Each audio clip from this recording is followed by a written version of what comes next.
بسم اللہ الرحمن الرحیم۔ السلام علیکم بہن بھائیوں، بیٹے اور بیٹیوں، میں آپ کو اپنے چینل پر خوش آمدید کہتا ہوں۔ بیٹے اور بیٹیوں، بہن بھائیوں، آج کی ویڈیو کا عنوان ہے ایک جنتی عورت۔ تو آج کی ویڈیو آپ کے لیے بہت اہم ہے، بہت محنت سے تیار کی گئی ہے۔ تو ویڈیو شروع ہونے سے پہلے اگر آپ میرے چینل پر نئے ہیں تو پہلے چینل کو سبسکرائب کر دیں اور بیل کو دبا کر آل پر کلک کر دیں تاکہ میری آنے والی اچھی سے اچھی ویڈیوز آپ کو ملتی رہیں۔ چلیں دیکھتے ہیں اس ویڈیو میں کہ جنتی عورت۔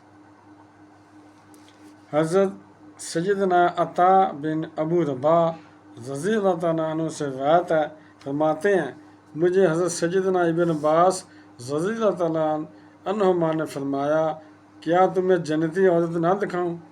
میں نے کہا کیوں نہیں؟ فرمایا، یہ سیاہ فام عورت نبی اکرم صلی اللہ علیہ وسلم کی خدمت میں حاضر ہوئی اور عرض کرنے لگی، مجھے مرگی کا دورہ پڑتا ہے جس کی وجہ سے میں بے پردہ ہو جاتی ہوں، اللہ جل سے میرے لیے دعا کیجیے۔ نبی اکرم صلی اللہ علیہ وسلم نے فرمایا، اگر صبر کر سکو تو تمہارے لیے جنت ہے، اور اگر چاہو تو میں تمہاری صحت کے لیے اللہ جل سے دعا کروں۔ اس نے کہا میں صبر کروں گی، پھر عرض کی میں بے پردہ ہو جاتی ہوں، دعا کیجیے میں بے پردہ نہ ہوا کروں۔ چنانچہ آپ صلی اللہ علیہ وسلم نے اس کے لیے دعا فرما دی۔ علامہ عینی رحمۃ الغنی عمدۃ القاری میں فرماتے ہیں حضور صلی اللہ علیہ وسلم نے اس عورت کو دو باتوں کا اختیار دیا، یا تو اس بیماری پر صبر کر اور جنت کو پا لے، یا پھر میں تیرے لیے اللہ کی وجہ سے دعا کروں کہ وہ تجھے شفا عطا فرمائے۔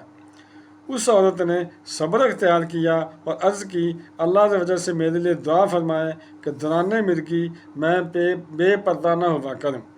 حضور صلی اللہ علیہ وسلم نے اس کے لیے دعا فرمائی، اس کے بعد وہ بے پردہ نہیں ہوتی تھی۔ اس نے ایک عورت کا نام سعیرہ یا سکیرہ تھا، بی بی خدیجہ رضی اللہ تعالیٰ عنہا کی کنگھی چوٹی کی خدمت انجام دیتی تھیں۔ مفسر شہید حکیم الامت مفتی احمد جان خان علیہ رحمہ حدیث مذکور کی شرح کرتے ہوئے فرماتے ہیں، اس عورت نے بارگاہ رسالت میں عرض کی کہ میں مرگی کے دورے کی وجہ سے گر جاتی ہوں، مجھے تن بدن کا ہوش نہیں رہتا، دوپٹہ وغیرہ اتر جاتا ہے، خوف کرتی ہوں کہ کبھی بے ہوشی میں سطر نہ کھل جائے۔ فرمایا، اگر آپ صبر کرے گی تو تیرے لیے جنت ہے، اور اگر چاہے تو میں تیری صحت یابی کی دعا کروں۔ اگرچہ آرام ہونے پر بھی تو جنتی تو ہوگی کیونکہ تو مومنہ اور صحابیہ ہے، مگر صبر پر جنت کے اعلیٰ مقام کی مستحق ہوگی۔ عرض کی میں صبر کرتی ہوں، دعا کیجیے میں بے پردہ نہ ہوا کروں۔ چنانچہ حضور صلی اللہ علیہ وسلم نے دعا فرما دی، پھر وہ مرگی میں کبھی بھی بے ستر نہ ہوئیں۔ رب کریم عز و جل نے ان کی حفاظت کے لیے کوئی فرشتہ مقرر فرما دیا ہوگا۔ حدیث پاک سے اشارہ معلوم ہوا کہ کبھی بیماری کی دوا اور مصائب میں دعا نہ کرنا ثواب اور صبر میں شامل ہے۔ اس کا نام خودکشی نہیں، خصوصاً جب پتہ لگ جائے کہ یہ مصیبت رب کی طرف سے امتحان ہے۔ حضرت سیدنا ابراہیم علیہ السلام نے مرود کی آگ میں جاتے وقت اور سیدنا امام حسین رضی اللہ عنہ نے میدان کربلا میں دفیہ کی دعا نہ کی، ورنہ عام حالات میں دعا بھی سنت ہے اور دعا بھی سنت ہے۔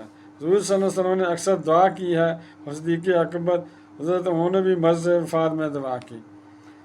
تو بہن بھائیوں، بیٹے اور بیٹیوں، اگر آپ کو میری ویڈیو پسند آئی ہے تو اگر ابھی تک آپ نے میرے چینل کو سبسکرائب نہیں کیا تو لازمی سبسکرائب کر لیں اور بیل کو دبا کر آل پر کلک کر دیں۔ ملتے ہیں انشاءاللہ نیکسٹ ویڈیو میں۔ السلام علیکم، خدا حافظ۔